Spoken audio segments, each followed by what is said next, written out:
everyone. Good morning rather. You're watching Market Fatafat right here on ET now. I'm Mubina Kapasi. Markets taking a bit of a knock. In fact, quite a knock. We're down by about a third of a percent for the Nifty. Well, 0.2% down now for the Nifty. Sensex as well is losing. But interestingly, the broader markets are, well, yet again, underperforming the benchmarks by a tad bit.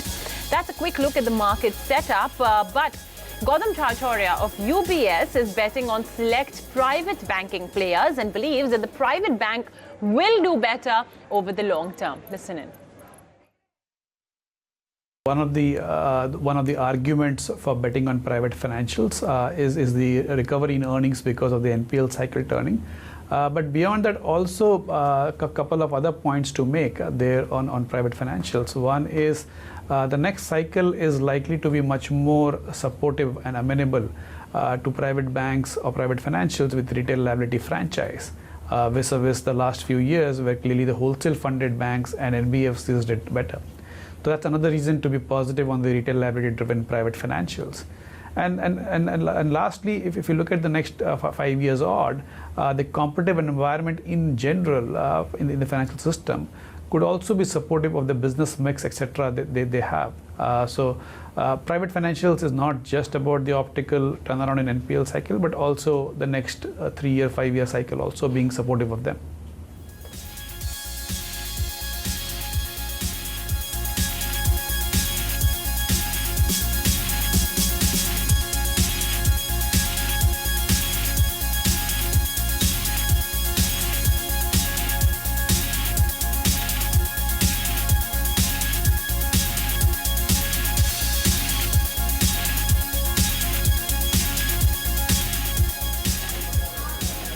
All right, that's of course Gautam Chacharya talking about the markets and what exactly is finding favor at this juncture. But of course, Market Fatafat is all about your individual movers and shakers. So let's get straight to that. Let's introduce our team. Then joining us on the show, we have with us Gaurav Ratnaparki of Sharekhan on the technicals, and from our research team, Varun and Soumya. Good morning to all of you.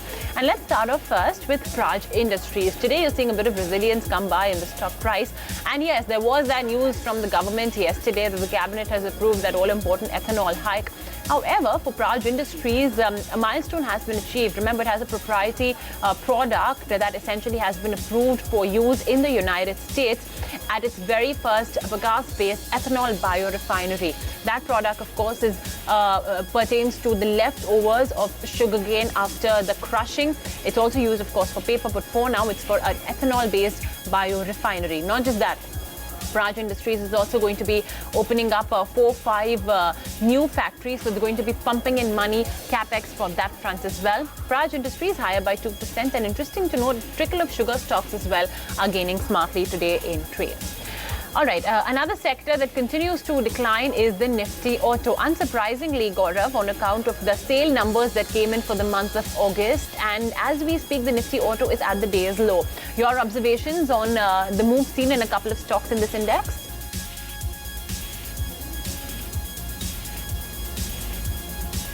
Yeah, sure. Nifty Auto Index attempted a short-term pullback in the month of August. It was a well-channelized three-way pullback, which turned out to be a bearish flag pattern. And the pattern has broken out on the downside today.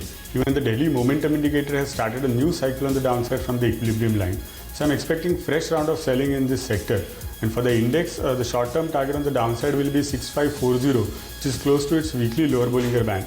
And in terms of stocks, I think Maruti, Bajaj Auto, MRF, basically the stocks that have seen a decent pullback are likely to get hammered in the next round of selling. Okay, there could be a fresh bout of selling that could continue in Nifty Auto, according to Gaurav. And speaking about auto, or rather its ancillary names, Balkrishna Industries, take a look at how that stock is doing right now in trade. Soumya, in such a scenario, you have Macquarie rather that's initiated coverage, however, with an underperformed stance. So what do they have to say? Well, yes, clearly they have initiated coverage on the stock with an underperformance stance and a target price of 575 rupees per share. Well, they believe that the company is currently trading at a 20 times FY21 EPS estimate. and these estimates are actually 15% lower than what the street is expecting. They continue to add that company is facing headwinds due to weakness in the agri sector and the entire economic slowdown, and as a result we're seeing the stock definitely under pressure. In fact, talking about the stock performance, it is off from the day's low but still is trading in red. Well, yeah, a bit of an uptick seen just as we speak in Balkrishna Industries, but yeah, firmly in the red for now. Okay, moving on, let's talk about Sun Pharma. Varun, reports are suggesting that there seems to be another set of troubles on the regulatory side brewing for the pharma major. Right, Mabina. There seems to be a rebuttal of accusals and acquittance for Sun Pharma. They find themselves, in the news again. So SEBI has ordered a forensic audit against Sun Pharma on a whistleblower complaint. Now, this revolves around financial irregularities and poor corporate governance. A business standard report had earlier acquitted Sun Pharma of these said allegations that revolve around a 2004 FCCB charge and then its business with AML. So the audit will continue. The stock appears to be down considerably today, 6.5%. So obviously the street is worried. We'll see what the developments come up in the coming weeks.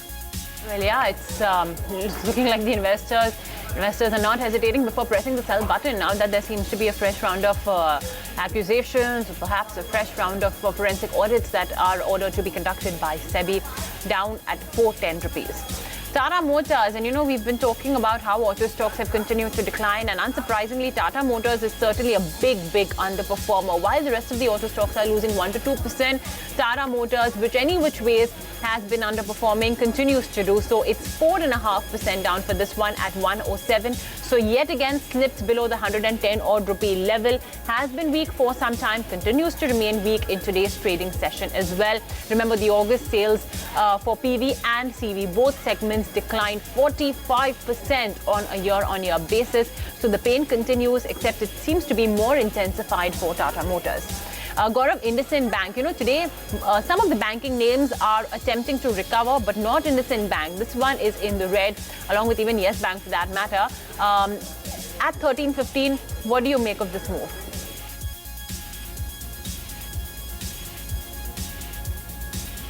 I think IndusInd Bank is tumbling down along with a falling trend line. The recent short-term pullback faced resistance near the trend line as well as near the crucial daily moving averages. And over there, the stock formed a bearish inside bar pattern on the daily chart. And as a follow-through, the stock is tumbling down today. Even the daily momentum indicator has triggered bearish crossover. So I'm expecting the selling pressure to continue going ahead. And on the downside, short-term target is placed at 1267, whereas the medium-term target is as low as 1200. Clearly indicating that there is a possibility of more downside. In fact, medium term is 1200. So yeah, watch out for those levels that Gaurav believes IndusInd could move to. Soumya, what's the news on AB Capital? Because that stock too is managing to stay steady today in trade. Well, yes, and this is what we're gathering from reports that US private equity group Advent is looking to invest close to about 1200 to 1300 crore or rupees in AB Capital, and with this investment they'll be picking close to about 67% stake in the company. And now AB Capital would be having its will be conducting its meeting on September 5th, that is this Thursday, in order to finalize and approve this fundraising plan. So let's wait and watch out how everything pans out in their board meeting. But as of now, the stock's definitely gaining close to about 1.8%. Well, yeah, steady despite the fall in the markets. That's AB Capital for you. Varun, HDFC AMC has been one stock that's been perched at, just about near its record high levels despite the fall seen in the markets. However, there's a downgrade coming in from Morgan Stanley. What does the brokerage firm have to say? Yeah, Mabina, downgrade is right, but it's a bit of a negative word because they've reduced the stance to equal weight from overweight. So first, let me tell you why HDFC has been trading the way it has. It is a leader in a highly under-penetrated industry. AUMs globally for these kind of companies can range in the trillions of dollars. So HDFC AMC has a long way to go. Secondly, it's been eating share from its competitors. They have cut their promotion expenses and there's no upfront commission, so margins should improve. However, the stock has hit its previous target price and is close to its revised target, hence the downward rating. So it's not all negative, but it's just tremendous how this stock has been able to hold its ground in what's been an otherwise, some might say, a brutal market. That's true. 2581 for HDFC AMC, still not that far away from its record high levels. Another stock that's been making the news, but for not such good reasons, is MCX. After that almost 10% fall yesterday, it's being followed up by some more selling. This after SEBI has sought clarification from the exchange on whistleblower allegations of trouble in settlements of its recent gold and cotton contracts. Remember, early last month, reports had said that some of the traders were refusing to take delivery of cotton from the exchange-accredited warehouses because of the inferiority in the quality. And then, of course, the whistleblower allegations as well did come in. We did have MCX saying that these publications are out there to sort of malign the image of MCX are completely false. They have completely denied all of these allegations. However, for now, stock falling 3.8%. We did have some bulk deals as well that took place yesterday in trade, and 847 now for MCX. Let's see how the regulatory troubles pan out for the company going forward.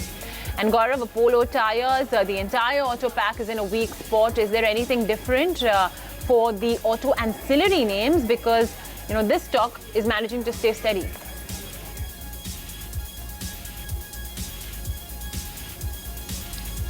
The auto ancillaries have seen a decent pullback over last few sessions.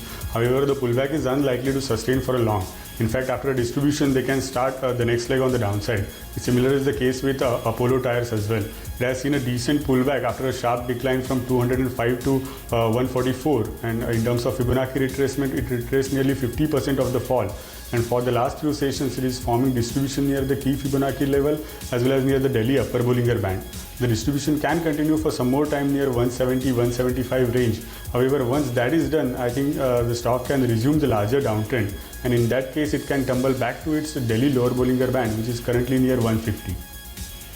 All right, fine, 1.7% higher, but Gaurav still has a bit of a bearish stance. Quick look at the RWI small case and see what's up with that index at this juncture. What is it doing right now? And it is in the red. It's 1/3% lower, 518, in line with what the rest of the markets is doing. This index too is falling below the 520 mark right now. And just a reminder for all our viewers, today at 5 p.m. as we kickstart Rise with India Prime Time, we at ET now tell you what to expect. First up on The Money Show, which we have been telling you is your one-stop destination for all your personal finance problems. Now, there is a new set of income tax rules that kick in from September. Why September? Because we did have an interim budget that came out in July, and hence the new set of rules. Watch out for those. Also, banks have been introducing what we call as repo-linked loans. What are they? That's what we'll be telling you. And also, among some of the best performing mutual funds of 2019, according to Morningstar, is also Axis Midcap Fund. We will talk to Shreyas Devalkar on his fund management strategy and what investors should expect in terms of returns going forward. All of this lined up on The Money Show. For now, quick break on Fatafat. Come right back for more.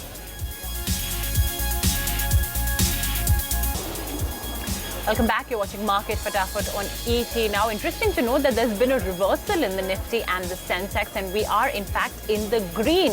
So just in the last couple of minutes, we have managed to completely reverse course, and the Nifty is once again about 10,800.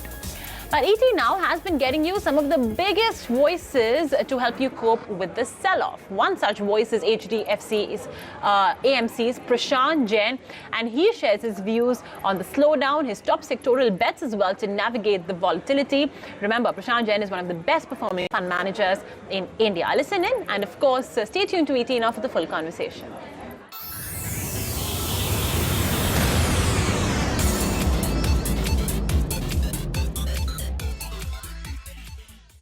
Pharma is reasonably valued, I would say.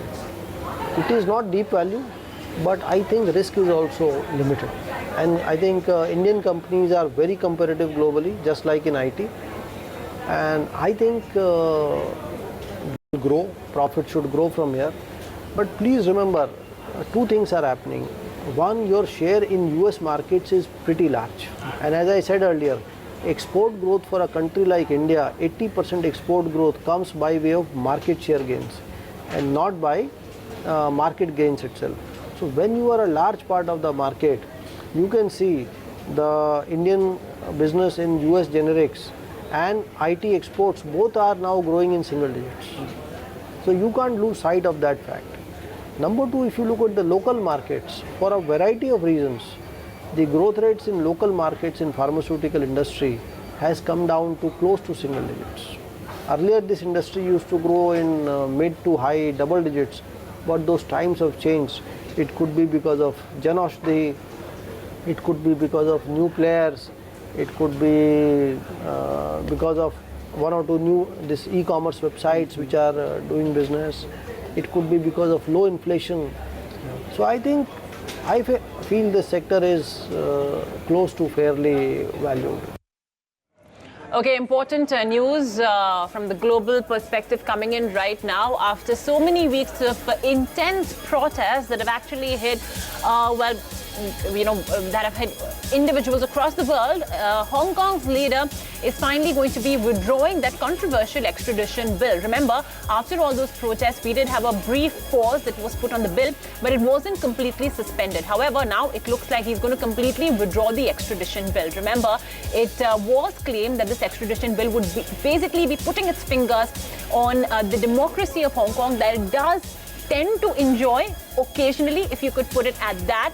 And you can see in your images what the consequences were of this bill. You had thousands of protesters and citizens of Hong Kong literally blocking the Hong Kong airport, which is of course a major transit hub as well, leading to complete chaos when it comes to various passengers travel across the world. And now, as a result of that, you have the formal withdrawal of the extradition bill. Very, very important news for Hong Kong at this juncture.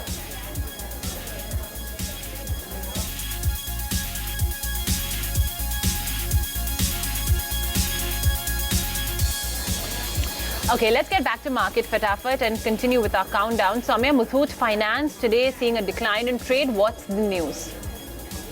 No, there was a certain section of employees which were on a strike demanding revision and higher wages from the company. And in fact, today the latest is that Muthoot has threatened to close the strike-hit branches, and the company has closed about 300 branches in Kerala. And now why this is crucial is because the stock's definitely under pressure, because Kerala constitutes close to about 4% of the entire loan book, and this is definitely going to hit profitability as far as the company is concerned and the overall loan book is concerned. So definitely this is a negative when it comes to Muthoot Finance and the stock performance, and analysts and the investors are definitely jittery as far as this development is concerned. All right, it's 2.2% gone from Muthoot Finance. Varun, Petronas LNG, what's the news over there? So India's largest LNG importer is going to be picking up a 26% stake in BPCL's new project. Now, this project is for 1 million tons of regasification that will occur along the eastern coast at Krishnapatnam.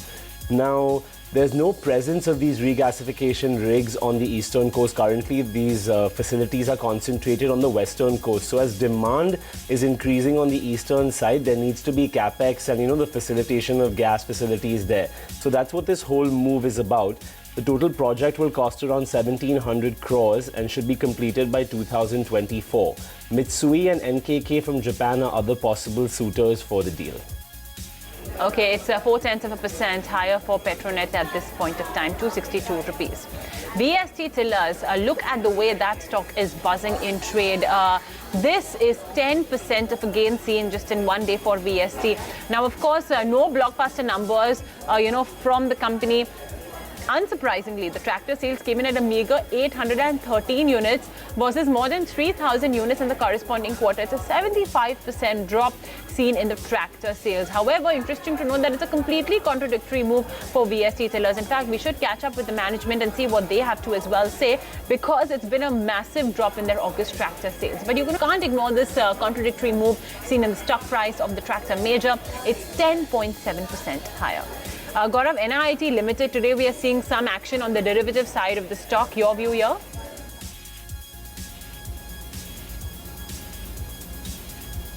NIT Limited has seen a sharp bounce back recently. On the downside, the range of 84-86 acted as a strong support range from where the stock has bounced back, and the bounce was fueled by positive divergence in the daily momentum indicator. So the stock is currently trading close to its crucial daily moving averages. It can continue to consolidate in the range of 90-92, which can take form of a triangular pattern on the hourly chart. And once the consolidation matures, the stock can head for the next leg on the upside. And in that case, it can target a crucial falling trend line on the higher side, which is placed near 98. All right, 92 rupees for NIT. Soumya, what's the news on ICICI Lombard? Well, IRDAI in 2016 had imposed a lock-in period of over 5 years for the shares held by Fairfax, and consequently the company's shares were listed on both the BSE and NSE. Now the latest development is that IRDAI has waived off this lock-in period, and Fairfax, which currently holds about 9.9% stake in the company as of June 16, might look at selling their stake given the fact that this lock-in period has been released, and this particular stock, ICICI Lombard, is definitely under pressure and is losing close to about 4.7% on back of this news flow. All right, that is ICICI Lombard. It's 4.7% gone. Another stock that continues to decline, Varun, is IDBI Bank. One of the banks with the worst bad loan ratio received an infusion of 9,300 crores yesterday. This was funded in 50% funded by the government, 50% by LIC. LIC already owns 51% in the bank and has already infused 20,000 crores in the bank. So they'll be taking their stake up with this raise. Now, all these funds are required to meet capital adequacy, which has proven to be a struggle for IDBI.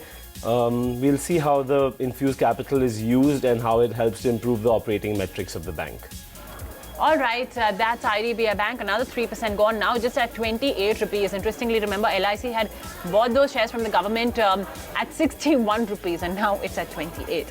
Gaurav, Just Dial, again, a stock that's seeing a lot of F&O action. What's your view?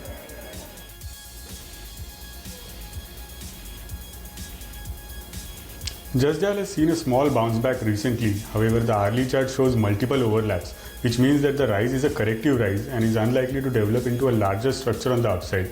In fact, the pullback can subside somewhere in the range of 720-725, and from there it can start the next leg on the downside.